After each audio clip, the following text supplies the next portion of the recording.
Ma'am साहब, हमारे 2 महीने की तनख्वाह रह रही है, वो हमें दे देते। ये क्या है स्मृति?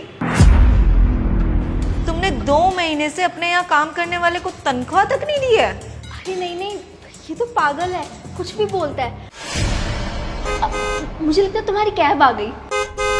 हाँ, मेरा कैब वाला हॉर्न दे रहा है। चलो ठीक है, मैं चलती हूँ फिर। हाँ, ध्यान से जाना।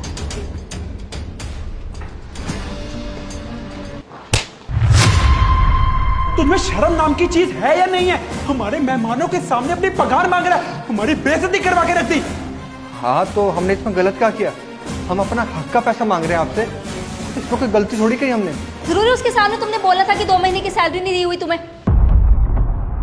अरे रहने दो स्मृति, इसे समझाने का ना कोई फायदा नहीं है। इसने तो हमारी जो बेइज्जती करवानी थी वो तो करवा के रख दी, अब इसे समझा के क्या फायदा?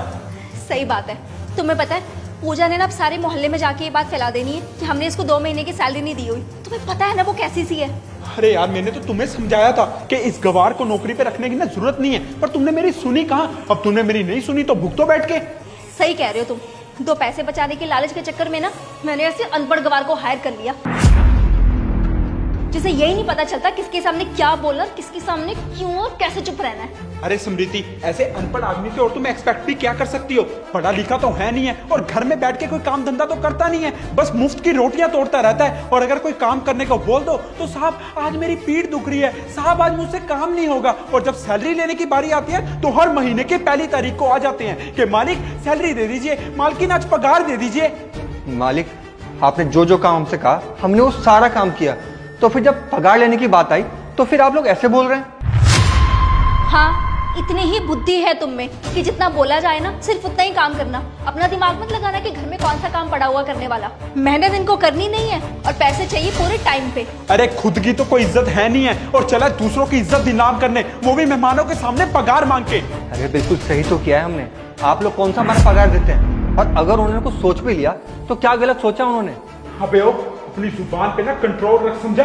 तू हमारे घर का नौकर है, अब तू हमें बताएगा कि क्या गलत है क्या सही है, किसके सामने कैसे बात करनी चाहिए और कैसे नहीं करनी चाहिए। अरे अपनी इज्जत नहीं है तो कम से कम अपनी मालिक की इज्जत का तो ख्याल रख। मालिक, आपने हमारी पूरे 2 महीने से पगार नहीं दी है और चले हैं सोसाइटी में अपनी इज्जत बनाने के लिए। अरे हमने जानबूझकर पूजा मैम के सामने ये बात बोली कि आप लोगों ने हमारी पगार नहीं दी। हमें लगा कि आपको थोड़ी शर्म आ जाएगी और इसी बहाने आप लोग हमें हमारी पगार दे देंगे, लेकिन आप लोग तो उल्टा हमको जलील करने लगे। अरे माना कि हम अनपढ़ हैं, लेकिन कुछ पढ़े लिखे लोगों से भी ज्यादा समझदार हैं हम। और मालिक, अनपढ़ होने में भी ना कोई बुराई नहीं है, जब तक आप जैसा इंसान आके सामने से हमें नीचा ना दिखा दे कि हम अनपढ़ गवार हैं। अरे मालिक, आपने अपनी जिंदगी में तरक्की कर ली, वो आपका सफर था। हम अनपढ़ गवार रह गए, ये हमारा सफर है। लेकिन इसका मतलब ये नहीं कि हम बेवकूफ हैं।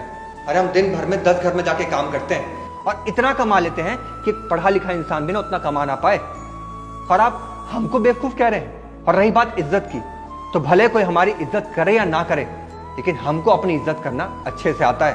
और हाँ, आप लोगों ने भी हमारी काफी बेइज्जती कर दी है, इसीलिए हम इस घर में आप एक पल काम नहीं करेंगे। बस हमारी सैलरी हमको दे दीजिए, जितना हमारा हिसाब बनता है, उसके बाद चले जाएंगे हम यहाँ से। लेकिन हाँ, अगर आप लोगों ने हमें हमारी पगार नहीं दी ना, तो बाहर जाकर आपके आस पड़ोस में आपका इतना गुणगान करेंगे कि उनको भी पता चल जाएगा कि आप लोगों ने हम जैसे अनपढ़ की पगार रोके रखी है।